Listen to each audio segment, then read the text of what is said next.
132 ہجری 750 عیسوی کے لگ بھگ عالم اسلام میں دو بڑے انقلاب پیدا ہوئے۔ ان میں ایک سیاسی انقلاب تھا جس کے ذریعے بنو عباس برسر اقتدار آئے۔ اس انقلاب کے بھی علم و فکر پر اثرات مرتب ہوئے، جبکہ دوسرے انقلاب کا تعلق ایک ایسی ٹیکنالوجی سے تھا جس نے عالم اسلام میں ایک زبردست علمی و فکری تحریک پیدا کر دی۔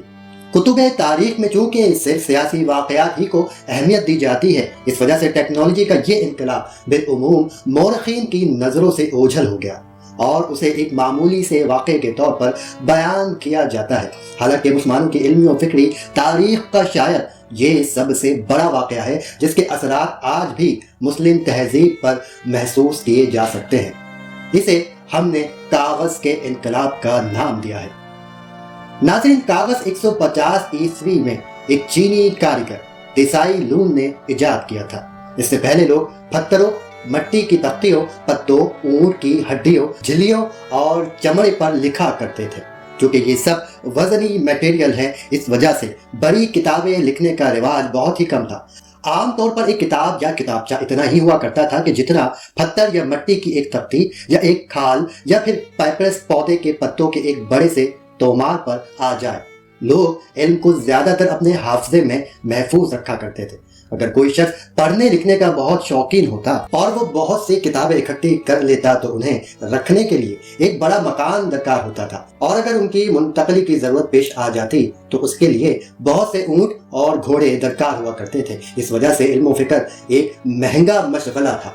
چین ہی سے کاغذ دنیا بھر کو ایکسپورٹ کیا جاتا تھا۔ عالم اسلام چونکہ چین سے بہت ہی دور واقع تھا، اس لیے یہاں کاغذ بہت مہنگا تھا۔ یہی وجہ ہے کہ یہاں لکھنے کا رواج بھی کم تھا۔ قرآن مجید وہ پہلی کتاب تھی جو عربوں کے ہاں لکھی گئی۔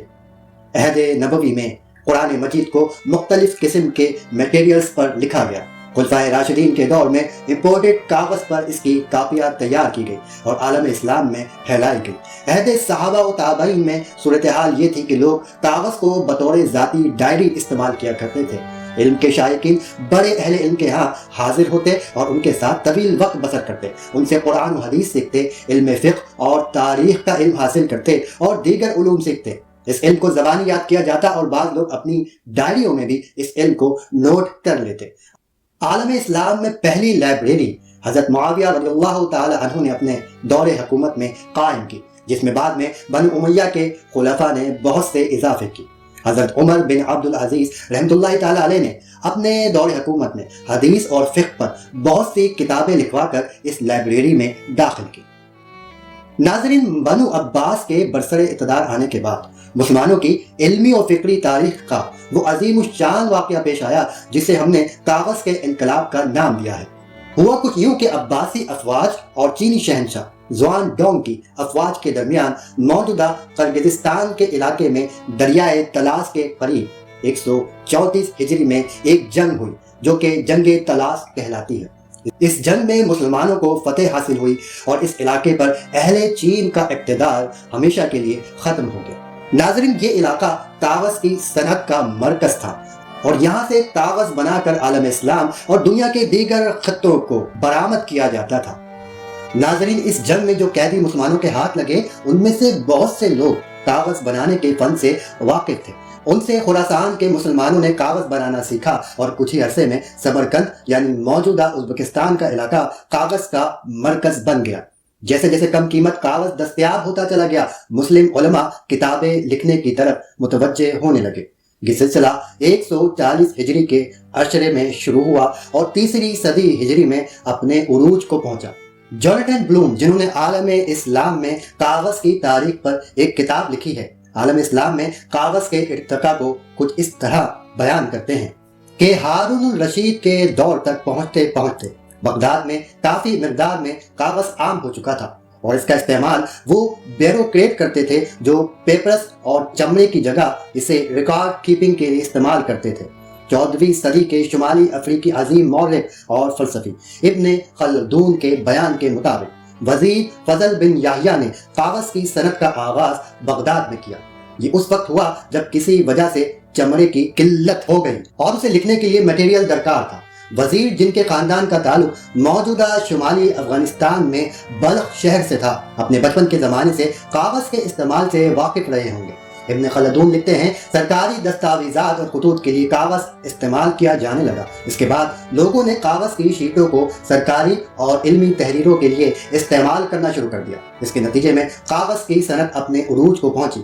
ابن خلدون نے کاغذ کے اہم ترین فوائد میں سے ایک بیان نہیں کیا، کیونکہ اس میں روشنائی جذب ہو جاتی ہے۔ اس وجہ سے تحریر کو ایک بار لکھ کر مٹانا آسان نہیں۔ اس کے برعکس چمڑے اور پائپرس پر ایسا کرنا ممکن نہ تھا۔ اس وجہ سے کاغذ پر لکھی گئی دستاویزات جعل سازی سے محفوظ رہتی تھی۔ جلد ہی کاغذ بنانے کی صنعت اور اسٹیشنری کی دکانیں بغداد میں کاروبار بن گئے۔ احمد بن ابی طاہر جو کہ ایک استاد اور مصنف تھے اور کاغذ کا کاروبار کرتے تھے، بغداد میں سوق الوراقین قائم کیا۔ یہ بازار ایک ایسی سڑک پر واقع تھی جس پر 100 سے زائد کاغذ اور کتابوں کی دکانیں تھیں۔ عباسی بغداد میں کتابوں کی یہ دکانیں ریسرچ لائبریریز کی شکل اختیار کر گئی۔ 9ویں عیسوی یعنی 30ویں صدی ہجری کے مناظرے کے عالم آل جاہز کے بارے میں ہمیں ملتا ہے کہ وہ یومیہ بنیادوں پر کوئی دکان کرائے پر لے لیتے اور وہاں اسٹاک میں موجود تمام کتابیں پڑھ ڈالتے۔ ایک اور مشہور کاروباری شخصیت ابو الفرج محمد بن اسحاق تھے، جو کہ ابن ابی یعقوب الندیم الوراق کے نام سے مشہور ہیں۔ انہوں نے اپنے وسیع پروفیشنل علم کو الفہرست مرتب کرنے کے لیے استعمال کیا۔ الفہرست وہ انسائکلوپیڈیا ہے جو کہ قرون وسطیٰ کی کتابوں اور دیگر تحریروں کے بارے میں معلوماتی کان کی حیثیت رکھتا ہے۔ جوناتھن اور ابن خلدون کے ان بیانات سے ہم اندازہ لگا سکتے ہیں کہ کاغذ کی یہ صنعت 2ویں صدی ہجری کے وسط میں پہلے خراسان میں قائم ہوئی ہوگی اور یہاں سے پورے عالم اسلام میں کاغذ جانا شروع ہو چکا ہوگا۔ پھر ہارون الرشید کے وزیر فضل بن یحییٰ نے 180 ہجری کے لگ بھگ سرکاری ضرورت کے تحت کاغذ کی صنعت بغداد میں لگوائی۔ اس دور کا بغداد نہ صرف سیاسی بلکہ علم و فکر اور تہذیب کا مرکز بن چکا تھا۔ اس وجہ سے بغداد کی پیروی میں عالم اسلام میں جگہ جگہ کاغذ بنانے کے کارخانے قائم ہونے لگے۔ یہ صنعت عراق سے شام، فلسطین، مصر، شمالی افریقہ اور اسپین کی جانب منتقل ہوئی اور یہیں سے یہ یورپ میں داخل ہو گئی۔ دوسری طرف خراسان سے یہ صنعت جنوب میں موجودہ افغانستان اور پاکستان کے علاقوں میں پھیلی۔ جیسے جیسے مسلمان ہندوستان کو فتح کرتے چلے گئے ویسے ویسے کاغذ کی یہ صنعت بھی ان کے ساتھ ہندوستان میں پھیلتی چلی گئی۔ اگرچہ کاغذ اہل چین نے ایجاد کیا، لیکن دنیا میں اس کے پھیلاؤ کا صحرا مسلمانوں کے سر ہے۔ 3ویں صدی ہجری کے اوائل میں مسلمانوں کے ہاں کاغذ کا استعمال عام ہو چکا تھا۔ اس کے نتیجے میں متعلقہ صنعتوں نے بھی ترقی کی، جن میں کتابوں کی جلد بندی یعنی بائنڈنگ نمایاں تھی۔ ایک کتاب میں موجود اوراق کو ریشم کے دھاگے سے سیا جاتا اور پھر اس پر چمڑے کی جلد بنا دی جاتی۔ کتابوں کو پڑھنے کے قابل بنانے کے لیے ضرورت پیش آئی کہ تحریر کو خوبصورت سے خوبصورت انداز میں لکھا جائے۔ اس سے خطاطی کا آرٹ وجود میں آیا اور کتابیں لکھنے والے اہل علم اور کاتب اس آرٹ کو سیکھنے لگے۔ نہ صرف تحریر بلکہ کاغذ کے حاشیے کو بھی خوبصورت بنایا جانے لگا۔ جلد بندی میں ترقی ہوئی تو اسے بھی خوبصورت بنانے کی کوشش کی جانے لگی۔ اس طرح سے جلد بندی کا ایک نیا فن تخلیق ہوا۔ مسلم دنیا میں چونکہ مجسمہ تراشی اور تصویر کشی کے فن کو پسند نہیں کیا، اس وجہ سے ان کے اعلیٰ درجے کے فنکار حضرات نے اپنی تمام تر صلاحیتوں کا رخ خطاطی اور جلد بندی کے فن کی طرف موڑ دیا۔ بعد میں لکھنے کے علاوہ کاغذ کے دیگر استعمال بھی سامنے آئے، جن میں اشیاء کی پیکنگ بھی شامل ہے۔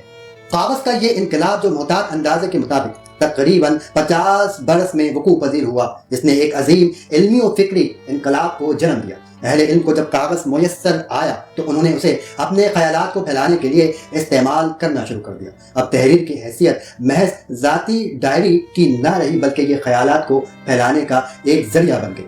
اسی کی بنیاد پر نہ صرف مسلم دنیا میں علوم و فنون کو غیر معمولی ترقی حاصل ہوئی بلکہ یورپ کی ترقی بھی اسی کی مرہون منت تھی۔ کاغذ کے اس انقلاب کا موازنہ 15ویں صدی عیسوی میں پرنٹنگ پریس کے انقلاب اور 20ویں صدی میں کمپیوٹر کے انقلاب سے کیا جا سکتا ہے۔ بلکہ سچ تو یہ ہے کہ اگر کاغذ کا یہ انقلاب نہ آیا ہوتا تو پرنٹنگ پریس ایجاد نہ ہو پاتا اور نہ ہی علوم و فنون اس درجے میں پہنچتے کہ کمپیوٹر ایجاد ہوتا جس نے علم و فن کو ڈیجیٹلائز کر دیا ہے۔ سوق الوراقین ناظرین، کاغذ کے اس انقلاب میں ایک نہایت ہی اہم کردار سوق الوراقین نے ادا کیا، جسے ایک عالم احمد بن ابی طاہر نے قائم کیا۔ سوق عربی میں بازار یا مارکیٹ کو کہتے ہیں اور وراق کا مطلب ہے کاپی کرنے والا۔ اس دور کے تاجر ہمارے دور کے کتابوں کے تاجروں کی طرح علم و فکر سے دور نہیں ہوا کرتے تھے بلکہ بذات خود بڑے عالم ہوتے تھے۔ جب کاغذ کو علم کے پھیلانے میں بڑے پیمانے پر استعمال کیا جانے لگا تو ضرورت یہ پیش آئی کہ کتابوں کی کاپیاں تیار کی جائے۔ ایک عالم کے لیے یہ تو ممکن تھا کہ وہ اپنی کتاب ایک بار لکھ لیں، لیکن اگر اس کی مثلاً 10 کاپیاں تیار کرنا ہو تو یہ ان کے لیے ایک مشکل کام تھا۔ اس ضرورت نے وراقین کے طبقے کو جنم دیا۔ بعض وراقین بطور فری لانسر کام کرتے اور مختلف دکانوں سے کام پکڑ کر سارا دن اس عمل میں مصروف رہتے، کیونکہ ان کا کام یہی ہوتا تھا، اس لیے ان کی مہارت بہتر سے بہتر ہوتی چلی جاتی اور یہ بہت کم وقت میں کتاب کی نقلیں تیار کر لیتے تھے۔ چند ہی دن میں کتاب کی 100 کاپیاں تیار ہو جاتی اور جلد باندھنے والے ان کی جلدیں تیار کر لیتے۔ مصنف یا مصنف کے سرپرست عمراء انہیں معاوضہ ادا کرتے۔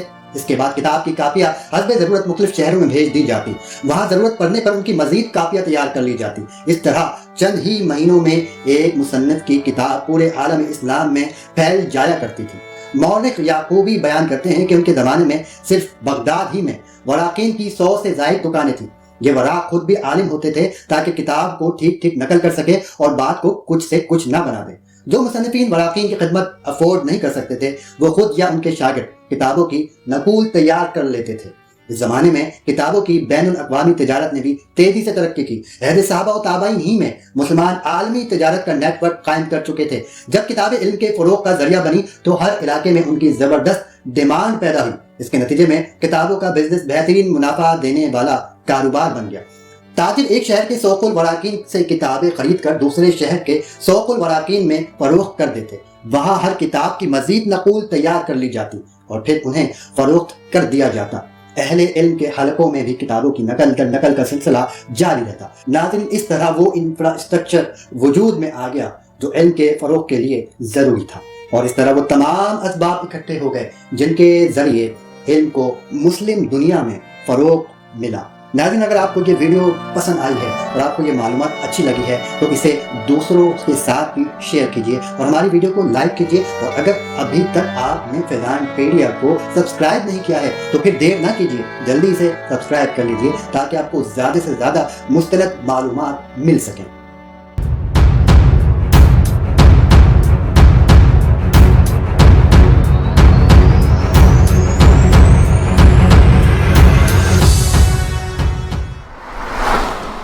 دلچسپ اور معلوماتی ویڈیو دیکھنے کے لیے فیضان پیڈیا کو سبسکرائب کیجیے اور بیل آئیکن پر کلک کیجیے۔